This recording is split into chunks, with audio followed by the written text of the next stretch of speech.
ఏం చేశారు మీరు? 18 రోజులు జైల్లో పెడితే రాంబాబు భయపడతాడా? రాంబాబు భయపడతాడా అంటున్నా.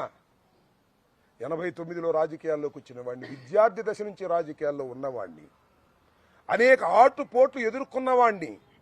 రాగానే నేనేది అందరం ఎక్కలా, కష్టపడి పైకి వచ్చా. విద్యార్థి దశ నుంచి కూడా నన్ను భయపెడతారా?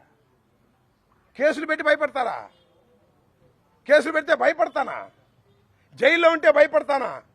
18 రోజులకే బెయిల్ వచ్చింది. 18 మాసాలకు వచ్చిన ఈ అంబటి రాంబాబు చెక్కు చెదరడని కూడా మనం చేస్తున్నాం. రెడ్ బుక్లో అంతవరకే రాశారా? నాకు ఇది ఇన్ఫర్మేషన్ ఉంది. ఎలిమినేట్ చేసేయాలని కూడా రాశారట. పోలీసుల సహకారంతో చంపేయాలని కూడా రాశారంట. లోకేష్ నాయకత్వంలో, చంద్రబాబు నాయకత్వంలో పోలీసుల సహకారంతో చంపైనా చంపేస్తారు. ఎందుకంటే పోలీసుల సహకారంతో మనుషుల్ని హత్య చేసేటటువంటి అలవాటు ఉంది చంద్రబాబు నీకు.